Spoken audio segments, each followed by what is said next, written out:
we're kind of hanging by the edge of the leaks because we keep getting even more information drip fed to us about the Sims 4 businesses and hobbies, which should be called the Sims 4 small business, since the only hobbies are the pottery and the candy making. There aren't any other hobbies coming to the Sims 4 business and hobbies expansion pack. But according to this article on the simscommunity.info, we are anticipating a lot of new discoveries. So it's been an interesting week for EA and Maxis after they revealed an upcoming businesses and hobbies expansion pack. Now, Anadius, which is our favorite leaker, has been consistent about everything going back to For Rent and Lovestruck, and even this pack. The title was leaked by Anadius before it was officially announced. They are revealing information that was accidentally exposed with an earlier build of the 18th expansion pack on Steam.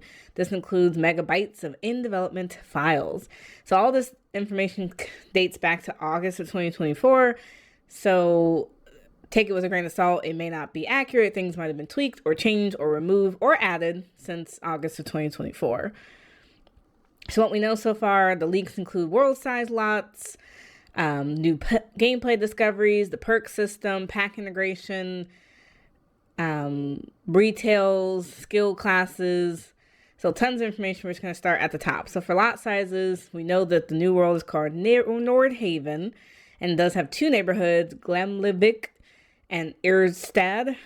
So it looks like we get a bunch of 15 by 20s, 20 by 20s, 30 by 20, and 50 by 40 in Grimlivik. And then in Irvstad, we have a 50 by 20, two 20 by 20s, a 30 by 20, and two 50 by 40s. So not the biggest lot sizes out there, which you could kind of tell that from the map, actually. It's not the biggest map. We don't have any 64 by 64 lots. And most of it's set dressing. We don't actually have a ton of, like, usable parts of the map, unless they haven't shown us everything yet. So when it comes to some of the newer discoveries, this revolves around some random features that are going to come with the pack, including a new pack exclusive fear of being canceled, which, remember, fears and wants came with the Sims 4 High School Years expansion pack back in 2022, and a customer appreciation day and more. So according to the leaks from Anadius, there's going to be a customer appreciation day. You can now make jelly beans out of any harvestable, which will be like fruits, veggies, things like that. A new fear called Fear of Being Canceled, a family recipes system. So you're now able to pass down family recipes, including new baked goods. That's going to be nice. I feel like the family recipe system should have come with growing together, I want to say, because of course, the whole family and passing down heirlooms and things like that. I wonder if this is going to integrate well with Life or Death. Are you going to be able to mark family recipes as heirlooms? Can you make a cookbook to share these recipes? I don't know how in-depth this system is going to go. Tattooing and pottery will now be likes and dislikes, which you remember likes and dislikes were a base game update that came before Growing Together. There's now going to be jazz, vintage, and contemporary build by tags. 2 new stalls, including bakery and crafts. Now, we saw these stalls in the trailer that came out on February 6th. They were like brown looking, stalls, and we weren't sure what they were. So now you can get baked goods and crafts. I'm assuming are from the pottery system, but I'm not 100% sure. So new lore surrounding the Hoffmans and the Lordens. They must be some pre-made families that exist in the world. And a new reward trait called Hidden Spice, which I'm not sure what that refers to, unless it has something to do with the family recipe system. Now, there's also going to be small business events and game perks. As you progress through running your small business, you will be greeted with different chance card opportunities, either rewarding you with business progress, reputation, and simoleons, or cursing you with negative buffs. So some of the business events include a computer virus, investment grant, money interview, competition, celebrity, tax audit, online review, or fake payment. That one's definitely going to suck. And some of the business perks include muscle memory, store pheromone, sway to buy, schemer, dreamer, skillful, sleep, coin, and final touch. Not sure what these perks do, but at least having a variety of perks. If you remember perks from Get to Work, if you own your own business, some of the perks make it easier to convince customers to shop, buy, spend more money, pay higher prices, things like that. So I'm assuming it kind of functions the same way with the business perks in The Sims 4 businesses and hobbies. Now, there is some pack integration. So we now know 4 group interaction activities that you can now customize with your clubs if you have the Get Together expansion pack.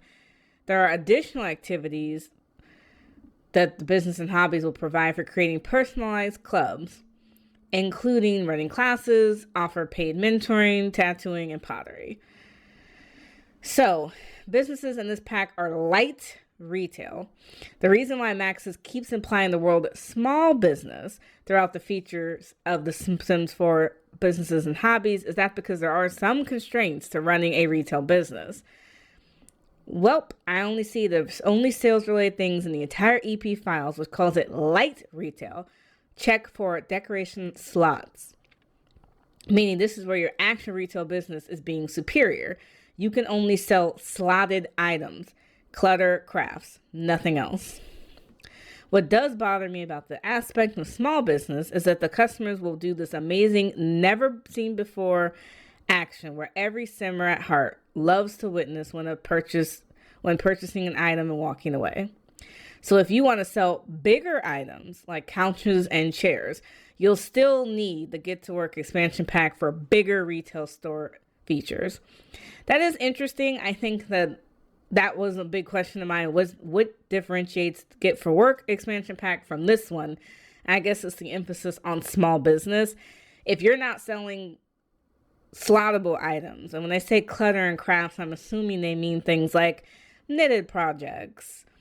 But some of the knitted projects actually get pretty large. So if you have nifty knitting, you can sew rugs, you can sew hanging potted plants. Like, I don't know if those are considered slottable items. You may have to still sell that through the Get to Work system. We'll have to see and test out what are they considering slotted items. And then there are some skill classes, and there's a whole list, which I'll pop over to that in a minute, as a great way to earn simoleons by teaching these courses. So the classes, which this was another article that came out that I didn't even go over because, but this is really speaking to the cross-pack compatibility if you care about that type of thing, since the only crux of this new expansion pack is only small businesses and participating in the 2 new hobbies. But when it comes to the skills, now this is still based on August of 2024, so there may be other skills that are teachable at the time that the pack actually releases, but you're able to learn and teach from the following skill classes. So acting if you have Get Famous, archaeology if you have Jungle Adventure, baking, bartending, bowling if you have Bowling Night Stuff, charisma, comedy, cross stitch if you have Cottage Living, dancing if you have Get Famous, DJ mixing if you have Get Famous, dog training from Cats and Dogs, entrepreneur from High School Years, equestrian from Horse Ranch, fabrication from Eco Lifestyle, fishing, fitness, flower arranging from Seasons, gardening, gemology if you have Crystal Creations, gourmet cooking, guitar, handiness, herbalism if you have Outdoor Retreat, homestyle cooking if you have the homestyle chef, home chef hustle stuff, which is so confusing. Juice fizzing from Eco Lifestyle, knitting from Nifty Knitting, local culture skills, which I'm not sure what that means. That's very vague. Logic, medium if you have paranormal stuff, mischief, painting, parenting from Parenthood, photography, piano, pipe organs from Vampires Stuff Pack, pottery, programming, nectar making from Horse Ranch, research and debate from Discovery University, robotics, which is also from Discovery University, rock climbing from Snowy Escape, rocket science, romance from Love Struck, singing from City Living, skiing from Snowy Escape, snowboarding, which is also from Snowy Escape, tattooing from, which is coming with this new pack, thanatology, which is from Life or Death, vampire lore from Vampires, veterinarian from Cats and Dogs, video games, violin, wellness from Spa Day, and writing. So just a little bit more about the features. You'll be able to teach classes as a part of your business. You can give skill lectures by placing a whiteboard on your lot. So lectures are given with a whiteboard. You can just pass on knowledge as a mentor for free or paid. So this gives you options, for example, private school experiences, music schools, and much more. So that's very interesting if you care about the skills that are coming with this cross-pack play. It does imply that you need a lot of these packs, though, to take advantage of some of these these skill classes. And then finally, what they figured out from coding, the residential lots do not work with small business lots. So a lot of assemblers were speculating that they wanted to be able to use this new expansion pack, but it seems like it's not going to work. So there's a clear limitation in the code that prevents you from starting a small business within a residential rental lot. They said, to be fair, it's a similar scenario that was placed on The Sims 2 Open for Business and Apartment Life. Although, we're still hoping for additional feature improvements like we got with the Lovestruck update that allowed for penthouse rental lots. So anything is possible in the future. We never thought we would get multi-purpose lot systems because when For Rent came out, they said it wasn't possible for us to get multi-purpose lot systems. So to be able to have a small business on a residential lot is a big step, but you can't have a small business in a residential rental lot, which is a little disappointing. I think that a lot of people are looking forward to this pack integration, but it seems like this pack relies very heavily on you having some of these other expansion packs. If you want to be able to take advantage of this expansion pack, you need the others to make it function. And I don't know how I feel about that. And I'm also a little disappointed that they locked the multi-purpose lot system behind this new pack when we just got a pack about residential rental lots and that whole mechanism a year ago. Because For Rent came out in December of 2023. So I'm not sure where we go from here, but these give us a little bit more to look forward to. It shows that there's a very in-depth small business system, if nothing else. Still not hearing about any other hobbies, though. Seems like it's confirmed that these are the only things that we saw in the trailer is what we're getting. So let me know in the comments below, what do you think of the leak so far?